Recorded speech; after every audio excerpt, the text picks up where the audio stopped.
Hello, I'm Dr. Chamath Fernando from the Department of Family Medicine. And this lecture concentrates on breaking bad news in the family practice. And this topic is in line with the other lectures of the palliative care series that includes home visits.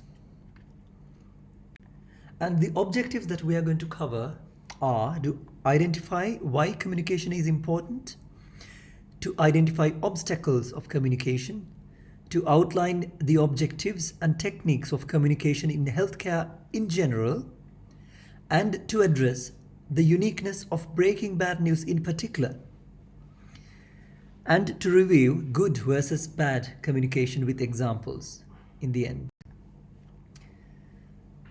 And what is bad news? What it encompasses? It may be defined as any information which adversely and seriously affects an individual's view of his or her future. This moment, the patient may have one view about that person's future, and the moment you break the bad news, he might have a drastic difference in the way he perceives about his future, which has to be dealt with in a careful manner by the healthcare providers. And the objectives of communication in healthcare are to explain medical conditions, necessary investigations, certain therapeutic procedures, and most importantly, to discuss goals of care. What is to discuss goals of care? So, for instance, up until this moment, the patient knew that he had a cancer, but he was on treatment that was aimed at cure. He was receiving the radiotherapy, chemotherapy, and immunotherapy. So he was expecting him to get over the illness in some time. But the moment you break bad news, he learns that he is not going to get over it. But then you can set realistic expectations in him. Okay, we might be able to do certain things to alleviate you of your symptoms, but cure is not possible. Then the goals of care drifts from one that aims at cure to a different goal that only aims at symptomatic management and improvement of quality of life. So that may be perceived as bad news by certain patients. And it is important to note that we cannot really predict which information that the patient might perceive as bad or shocking. You might only discover it after you divulge that information to the patient. So you have to be very careful with that. Communication. What do the patients expect from us? They look up to us for knowledge, guidance, reassurance, hope, meaning, and compassion. And why do they think we are the experts who they should be talking to? Patients know that we have been through similar situations with other patients and have learned the natural cause of the disease, have known and have experienced what the family goes through when one patient diagnosed with a life-limiting illness. So we would know what is natural and what is normal for a person to feel in such a situation. And now we look at evidence. So communication, especially in generalist disciplines such as family medicine, is therapeutic, which is why your communication has to be evidence-based. You cannot just run trials and have errors about it. It's not a trial and error mechanism that you learn how to communicate, but you read the evidence and put it into practice. So therapeutic, as with other therapeutic measures such as medicines and all that, you have to be very careful about the communication, and it better be evidence-based. So what do we know so far? The quality of communication in healthcare all over the world is often suboptimal. So studies show that the discussions of bad news do not meet the patient's need and fall short of expert recommendations, quantity-wise as well as quality-wise. As to what do you divulge to the patient and how do you do it? So both aspects are lacking the standards. So there is evidence from the South Asian region, Asia Pacific region, and from elsewhere in the world as well. So the patients with cancer tend to disclose fewer than 50% of their concerns to the healthcare provider. So there are so many obstacles preventing good communication from occurring. So we will go through such obstacles later on in this lecture. So the number and severity of unresolved concerns that the patients have result in high emotional distress, anxiety about future, and depression among patients. When they cannot communicate well with the doctor, they end up being distressed. So the physician's predictions of their patients' wishes regarding end-of-life care and life-sustaining treatments are closer to the doctor's own choices than those of the patients. So if the patient has not explicitly stated his or her interests and wishes, the physicians are not supposed to make assumptions about that. The physicians are supposed to speak to the patient and learn what really the problems are. So this is another study. A large heterogeneous sample of 2,300 patients with cancer showed that approximately 87% wanted all possible information about their illness, about their diagnosis, and about the prognosis, be that information be good or bad. So whether the information is potentially causing deleterious effects on their lives, they would want to have that bad information as well.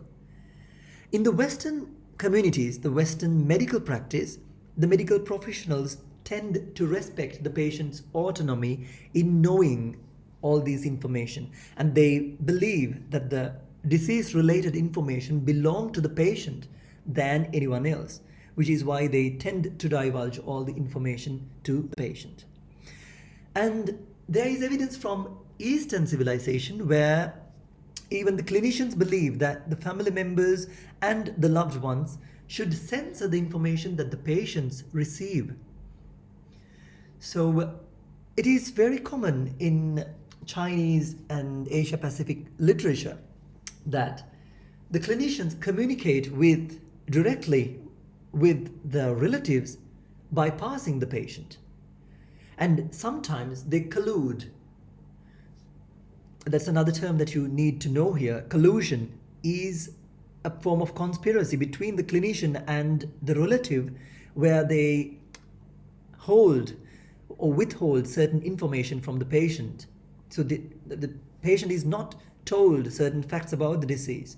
So it is very common for these two parties to hide certain information from the patient.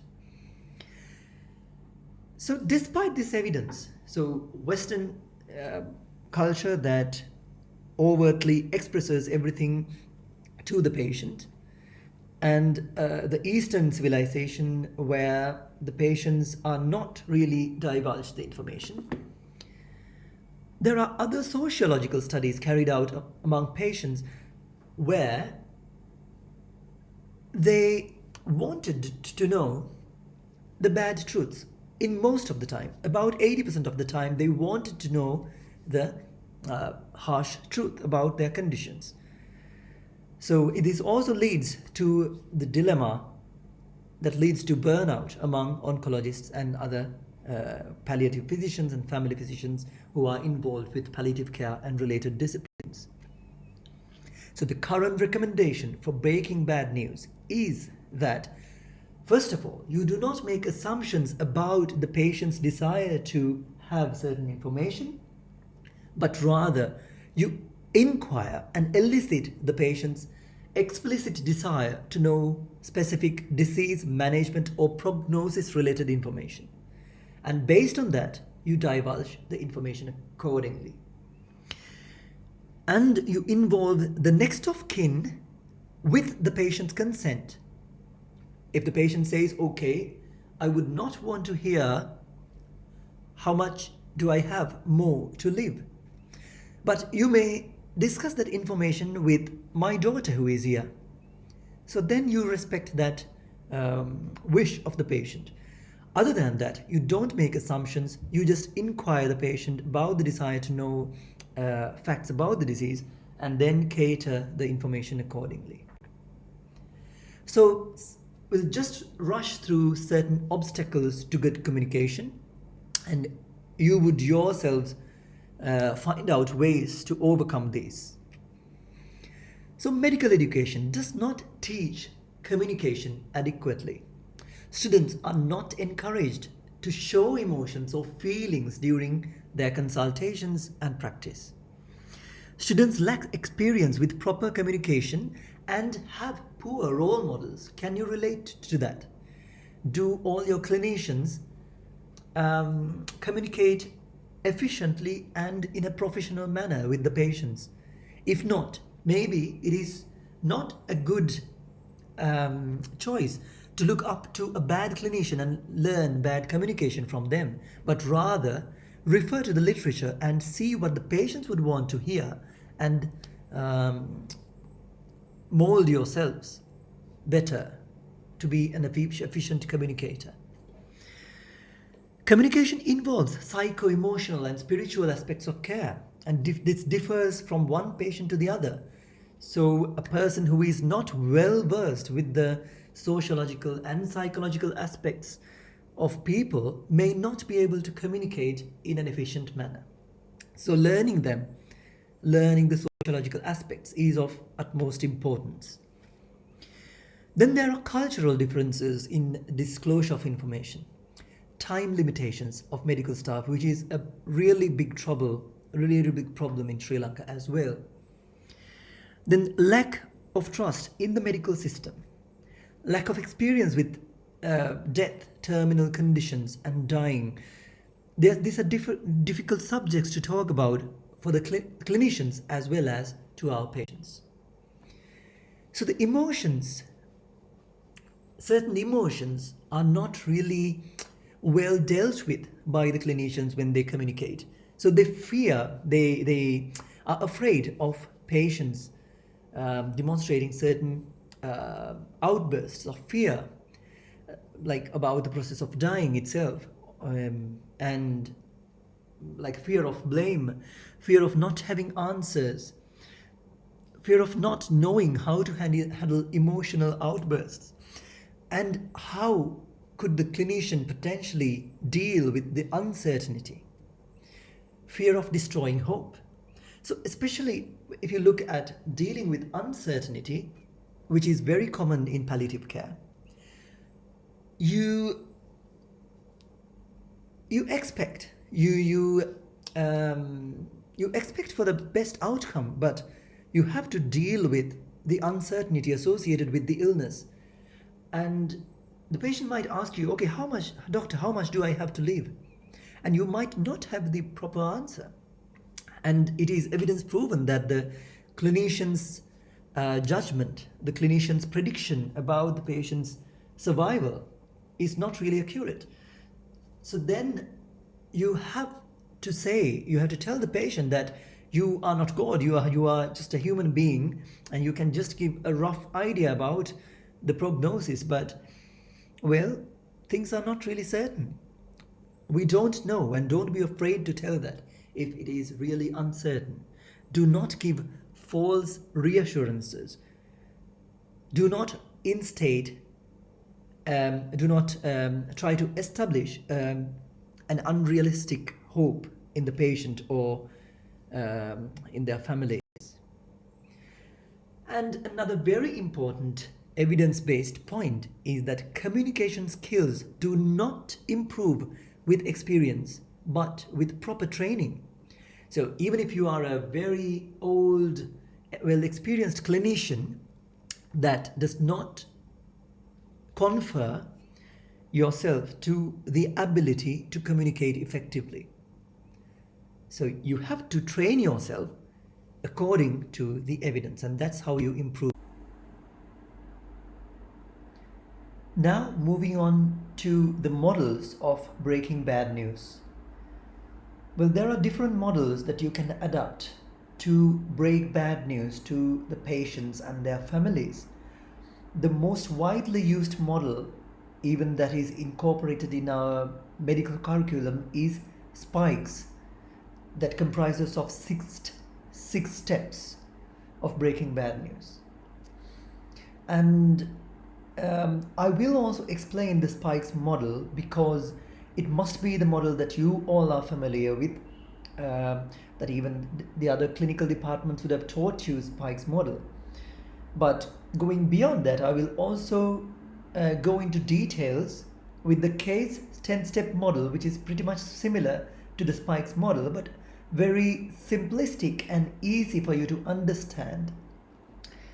So when you respond to the scenarios that you have been given in clinical OSCEs, and even in the tutorial session that will follow this lecture, if you are asked to break bad news, if you are expected to break bad news in a clinical scenario, you could adapt either of these models. But I will re-emphasize that spikes model is the most the recommended model in your curriculum, but case 10-step model is something that you could practically follow when you get to do that. First, we will have a look at the spikes model. So it starts with setting up the interview, assessing the patient's perception, obtaining the patient's invitation, giving knowledge and information to the patient, addressing the patient's emotions with empathetic responses, and finally, strategy and summary. I particularly did not prefer this model because the wording is not really straightforward. But, however, I would like you to stick to this model if you have to write down the steps of breaking bad news somewhere. But when putting it into practice, you may follow the case 10-step model, which is like quite easy to follow, quite easy to understand, although there are 10 steps. So we'll first have a look at the spikes model. You can choose in between these two models. You can choose one out of these two models. And even while watching this video, you can only opt to watch one model of breaking bad news, and I suggest you that you do not watch both the strategies so as to avoid confusions. So the spikes model, setting up the interview. Beforehand, you have to have all the information about the patient's condition, how it had been diagnosed, what has been done so far, what were the investigations done, and what were the findings. As for the treatment, what has been done so far, and whether the patient has been informed about the condition, the prognosis and all that. So you could have a discussion with your colleagues to clarify these aspects, and be very thorough before you start, before you even set up an appointment. Then you make a call to the patient, maybe a phone call, stating that you have something very important to discuss about the patient's condition. So you would like to have the patient visit your office. And you may also give a warning shot at that stage, saying that you have something serious to discuss with the patient, so that the patient will come prepared to receive such information. And at this stage, it will also be good that you ask the patient to bring someone in along with the patient with whom the patient would be feeling comfortable with. So it could be a family member, it could be a relative or a friend.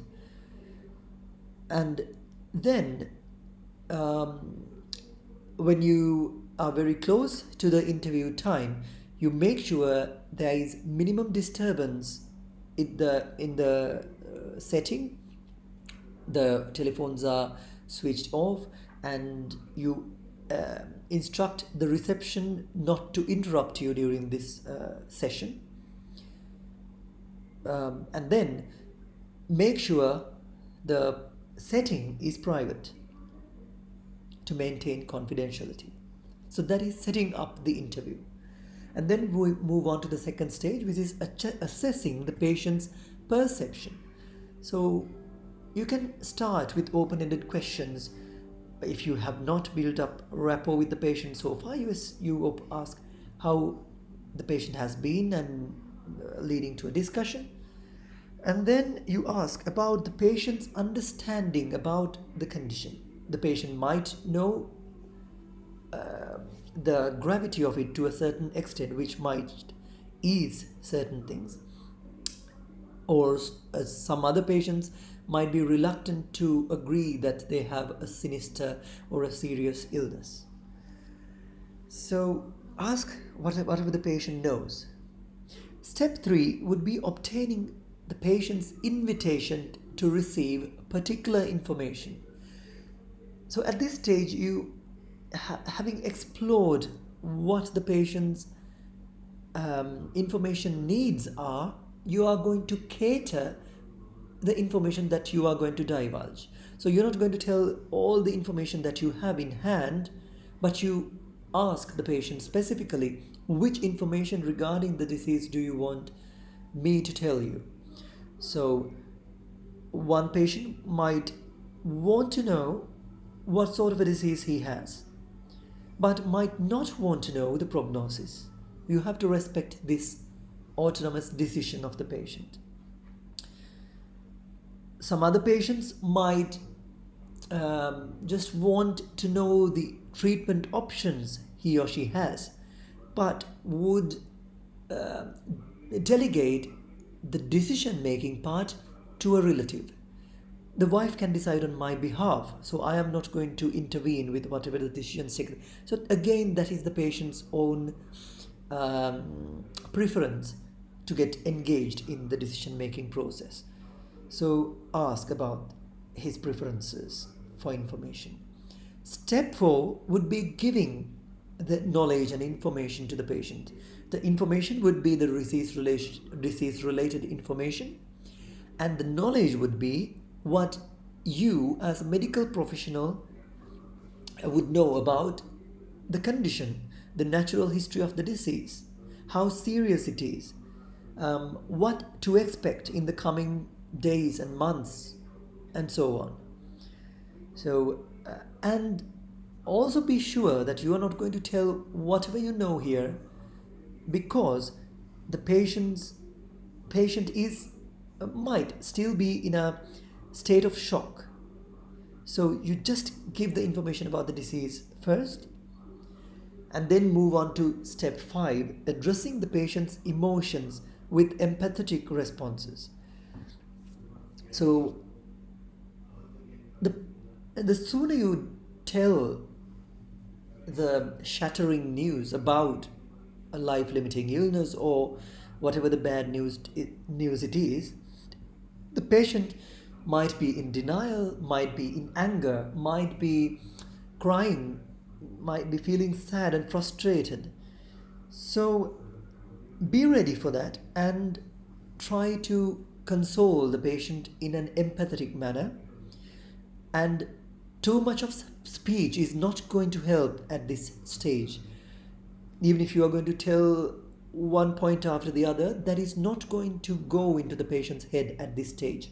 So observing silence would be a very good strategy at this stage. So be receptive show that you are listening. Be silent for some time. Let the patient absorb what you have just told. And then later on, you can go on to ask, okay, what is going through your mind at the moment? So that would be another question. But until such time, be empathetic as well. So, for instance, if the patient is crying, you may offer some tissues, you may hold on the patient's shoulder, whatever is culturally appropriate. So, you may choose to do that, but not too much of speech. But then you reach the final stage where you lay down the strategy to manage the patient in the coming days, weeks, and months. So, the strategy would be certain aspects about the management, certain therapeutic options the patient has, certain investigations to expect.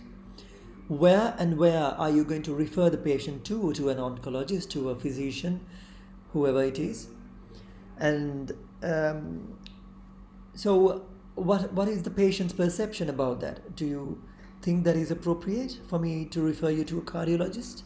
So you ask the patient whether you, and coming to a discussion where both of you agree on a certain course of action.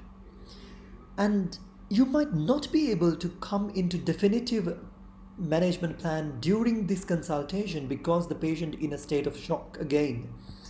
Then it would be more appropriate to have a follow-up plan where both of you agree on a second date, maybe in a couple of days, where the patient can come back to you to discuss about the further management. And finally, you are going to summarize whatever happened during this consultation, the salient points. And the summarization process will also help you to clarify certain things where the patient can disagree to whatever you summarize. For instance, you can say, okay, so thank you for coming as per my invitation to discuss these matters about your condition, and we have discussed this and this and this, and you have told me that these and these are your concerns, and we have made a tentative plan like this to meet on the coming Wednesday, if it is all right with you, so that we can go on to discuss how we can proceed about this. Whatever happens, I am there for you. Being your GP, whoever I'm going to refer you to, I will be by your side managing your symptoms, and you can talk to me about any of the concerns you have. I may also introduce you to a team of nurses, physiotherapists, and occupational therapists, and so on, so that they will help you to lead a comfortable life. So we have a wealth of people who can help you here. I hope you understand.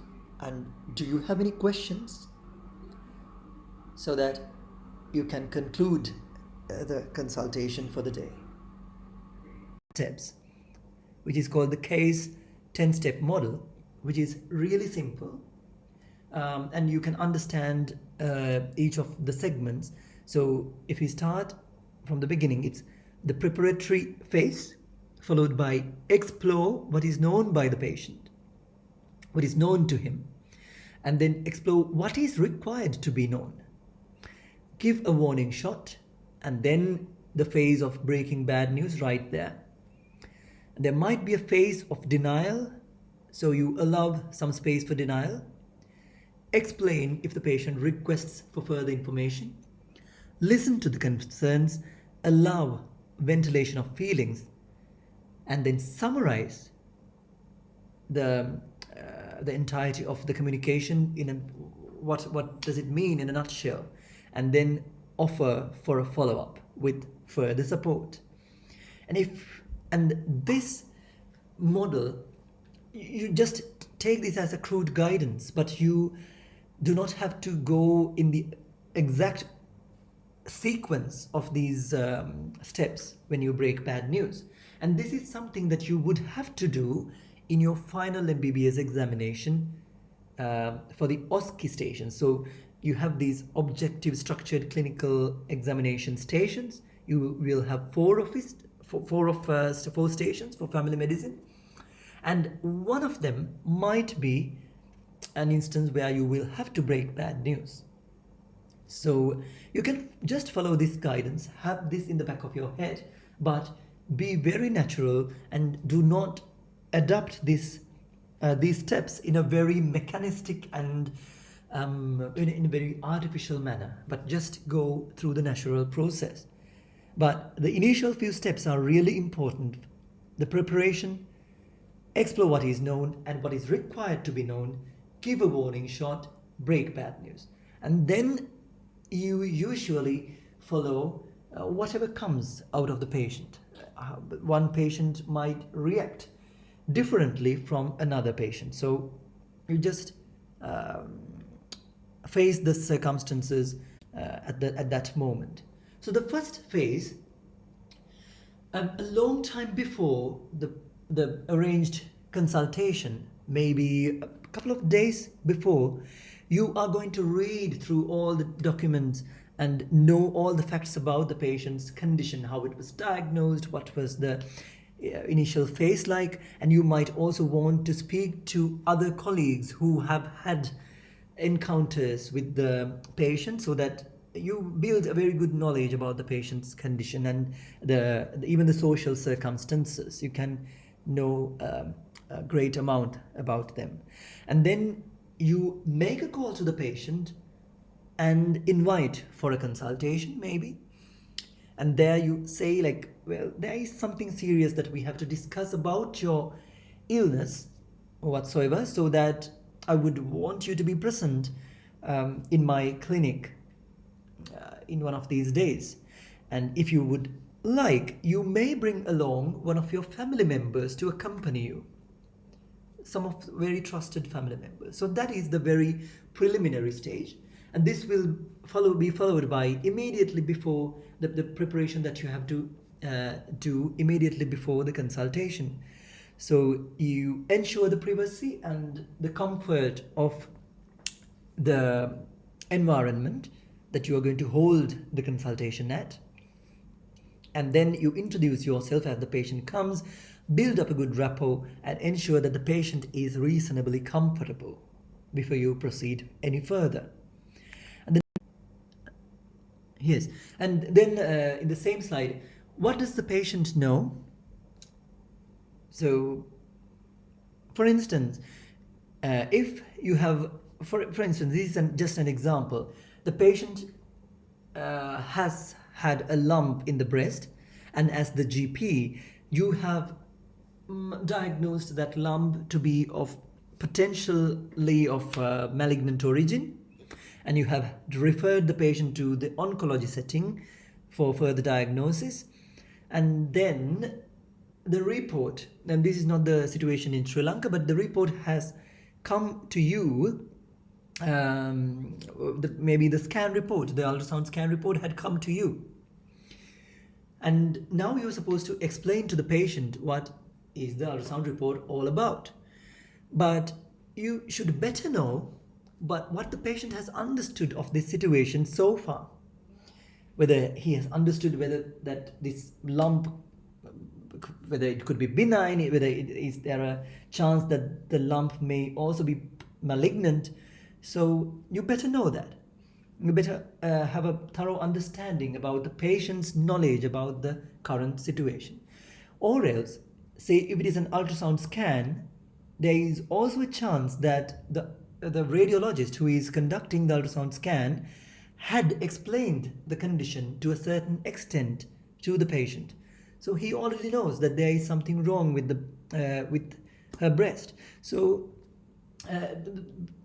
the chances are that it will be more easier for you to do the further consultation, because she has already understood it to some extent.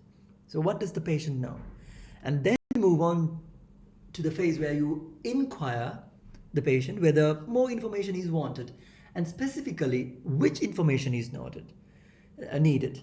So would you want to know what it is, how bad it is, and what would be the suggested further management, and what would be the prognosis, how much does the patient have to live. So all these information you could ask what is especially needed. And especially if there is a family member accompanying the patient, the family member might want different sorts of information from the patient. So the patient should have precedence in all instances, where he should be the one deciding whether he would want to keep the information to himself or allow the family member to discuss the facts with you. So have everything in your mind as the clinician.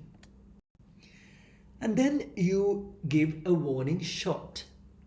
So you do not directly tell, okay, you have a cancer, but you just give a warning shot for the patient to prepare for the bad news that is coming. I'm afraid it looks rather serious. So with that, you can information to sink into the patient's head. So the patient, it takes a little time for this information to process in the patient's mind. So allow that time. You might be nodding, just eliciting that you are listening to the patient attentively, and then show some empathy. If the patient bursts into tears, you may offer some tissues. You may hold the patient's shoulder or whatever is culturally appropriate. So you may just do whatever that is comforting the patient, but go on talking is not going to help at that point, because nothing is going to sink in to the patient's mind. And then you explain if the patient requests for further information. So you ask open-ended questions once again. So what is going through your mind, and what else do you want me to explain to you? So go step by step, give a chunk of information at a time, and see whether the patient has understood it, and go to the next part of information. So at this phase, it is not really important for you to go into details, because nothing will be remembered of that sort. And most importantly, don't be giving false reassurances, and at the same time, do not feel really discouraging. And then listen to the patient's concerns. What are your concerns at this point? So you just be very slow and gentle with it. What are your concerns at the moment? What is going through your mind? So you ask that, and allow space for answers once again. Even if the patient doesn't answer right away, you do not move to the next question, but you allow some time. Observe some silence. That helps. And encourage ventilation of feelings. Acknowledge the feelings. Be non-judgmental. The patient might come out with different opinions, different personal aspects about his life or her life. Okay, something that is that the patient has never told anyone.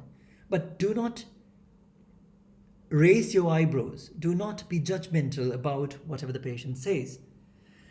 And this, your way of facilitating the patient to communicate really matters when it comes to the patient coming back to you seeking for help.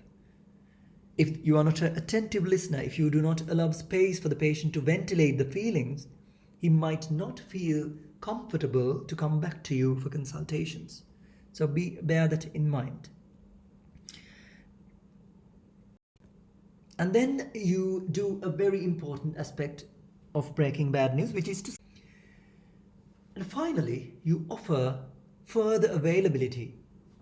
Well, I will refer you to the oncologist at this stage, so that he will take care of your condition. So he will do further investigations and suggest further management to you.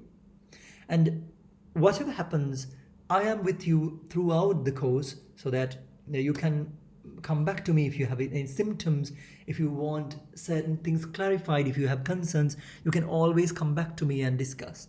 And along the time, I will also be available to manage your symptoms and your problems, whatever the things that you would want to discuss with your family members. I'm already here. And as you proceed further, your information needs and your desire for certain things might change. That's totally all right. You can come back and we will have a chat about that.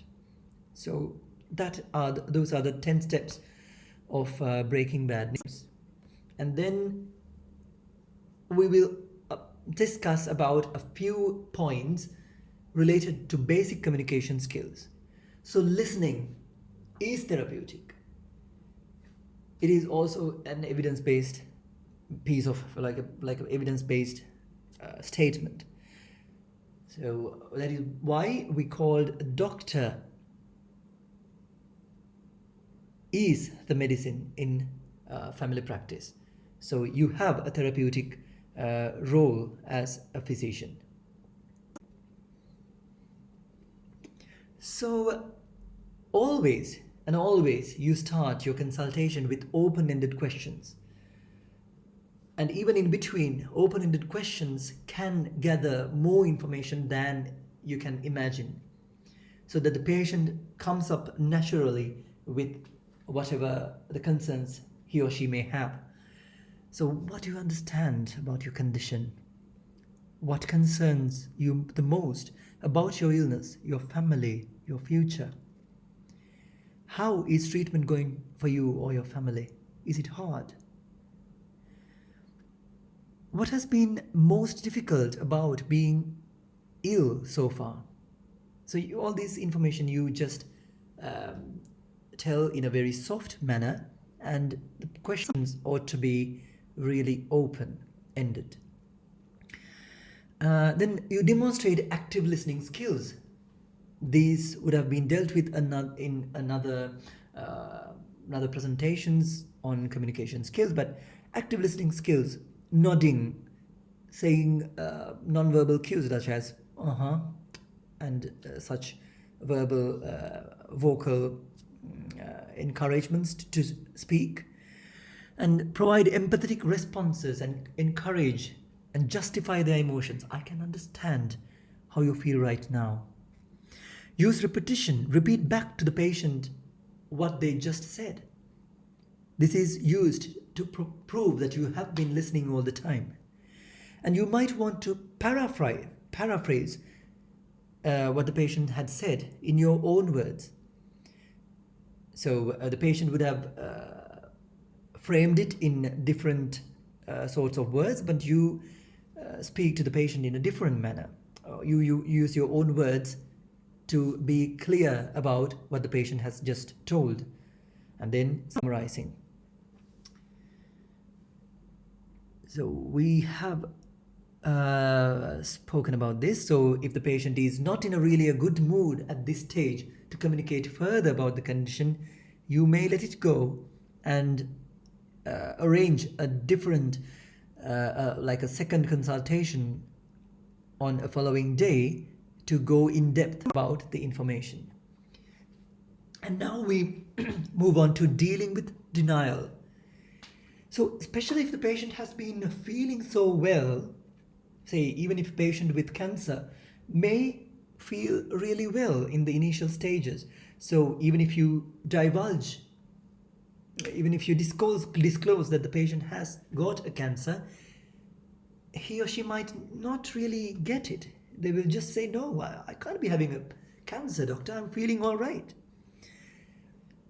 But then you have to, so it is like a wall. It is, this is something I can see that is similar to denial. It is a wall between you and the patient.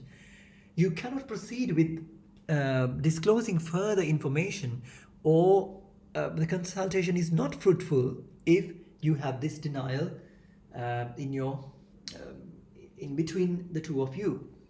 So you might find a crevice or a hole on this wall somewhere. So this is a sort of a defense mechanism that is protective for the patient. So he's trying to protect himself. But there might be a small gap through which you could just creep. So you crawl along the wall until you find that gap. Through squeeze yourself in through that and allow the patient to realize that he has got this sinister problem in hand. For instance, the patient might say, "No, I'm feeling all right, doctor." But at a certain point, he might say, "Okay, but well, over the past 2 months, I have seen that all my clothing have loosened up. I feel like I've put down on my weight. I've lost some weight." So that would be that hole in this wall of denial through which you could creep in and say, "Okay, why do you think that had led to loss of weight?"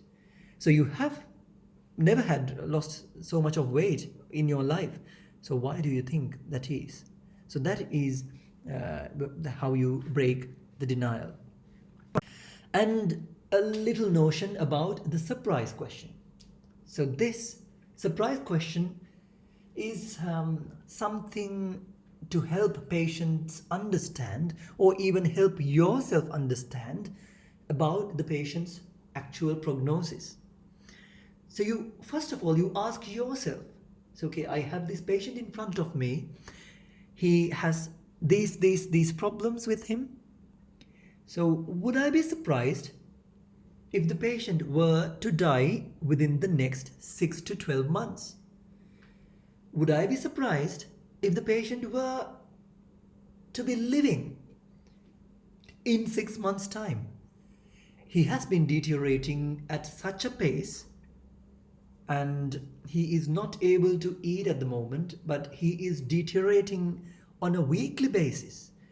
So would I be surprised if he was still alive in 6 months' time? So this is a hard question, but you can have a crude idea, but it is a very good point about prognosis. Then it could be projected back at the patient.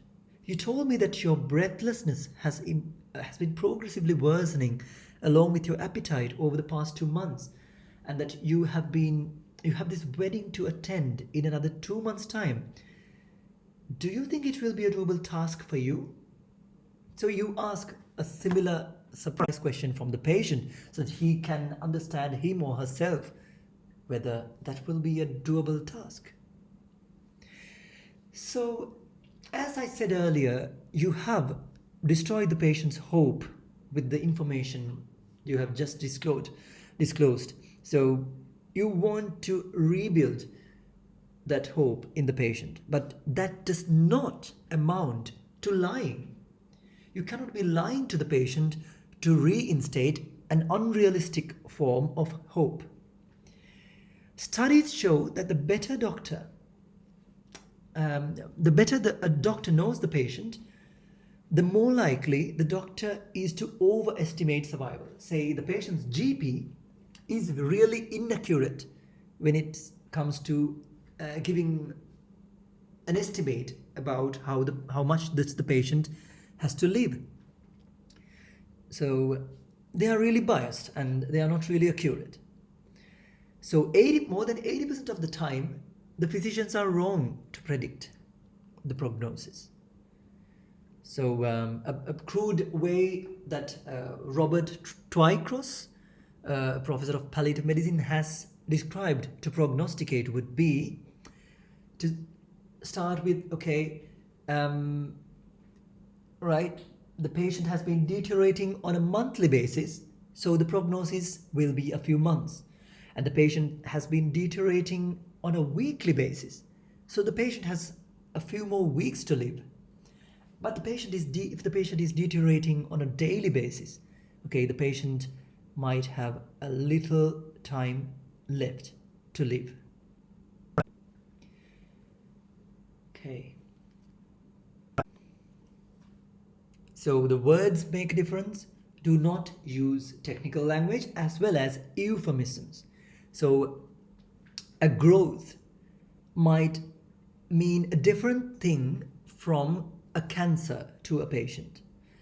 So if you say the word cancer, they will really be afraid of it and they will understand the gravity of it at the same time. But if you just say growth, that might mean nothing to them. That might mean really just might not feel something sinister. Same with eating versus feeding versus artificial nutrition. So use the most appropriate word there. Okay. And avoid destruction of hope at all instances. And now we go through two examples, just the same scenario but phrased in a different manner. So the doctor speaks to the patient in different manners so that the understanding will be different in the two instances. So the first instance, the doctor says, "As you know, we recently checked your blood and x-rays so we could start your third cycle of chemotherapy. I reviewed your test today and there are signs that things are progressing. So we do not think that you should have any more chemotherapy." So the patient says, "Oh, what happens now?" "Doctor, well, we just want you to come to see us if you develop any further problems like trouble breathing." Patient, "Okay, well, thank you very much, doctor." So immediately after this consultation, the patient was asked what the doctor just said. Well, it's good. So this is what the patient has realized. Well, it's good news actually. The doctor says things are progressing, so I do not need any more chemo. And to just come back if my breathing starts up again. Getting breathless, you know. So how to address this? So and yeah. And this is what the doctor could actually have said to improve the understanding in the patient. So if the doctor could have said, "Okay, as you know, we recently checked your blood and x-rays, so we could start your third cycle of chemotherapy. I reviewed your test and the cancer is not responding to chemotherapy. We will not do more chemotherapy because it is not helping. We don't want to put you at the risk of side effects when you are not getting any benefit out of it. There are no other curative treatments, but we can offer you. So your cancer is incurable. But further to this, you could, in the minutes to come, you could reinstate the patient's hope by saying, "Okay, but we have other ways to make you feel comfortable throughout your life." So then the patient asks, "Okay, so what happens now?" "Well, we focus on what we can do for you, such as controlling your symptoms. Together, we'll continue to work to keep you feeling and doing as good as you can for as long as you can." So the doctor, "Can you tell me what you understood about your conversation? Do you have any questions?" So you do that sort of thing in the end. So this brings the lecture to its end, and you may ask any questions, raise any questions, concerns, or even any links of good or bad communication beneath in the discussion section of Breaking Bad News. And you may also download the PDF version of this lecture, and if you are interested, you may go through the references. And I would say, an expert in breaking bad news does not get it right all the time. They might go wrong, but they go wrong less often than an unprepared person. And they will become less flustered when things do not really go smoothly. Thank you. Okay, then you go back again. Okay, what are you? So these are the concerns that were going through your mind. And these are the further plans for treatment that we have discussed, and you agreed on this particular course of action in the weeks that follow. And again, you foster hope. So you have destroyed the patient's hope to a certain extent by giving this bad information. So you try to reinstate hope in the patient by saying, okay, well, as I mentioned, we do have a wealth of people here who are able to help this situation. So they have seen other patients who have had similar conditions, so they are able to help you in this situation. And we have a large amount of medicines that can help you feel better, free, be as independent as possible, symptom free as possible. So we have that resources with us. So foster some hope. Then, because all the information that you are going to give at this stage is not going to process within the patient, it will also be important for you to give written or printed information about the condition, or web links, sharing of PDFs with the patient, so you can do whatever means, you can share whatever means of information available.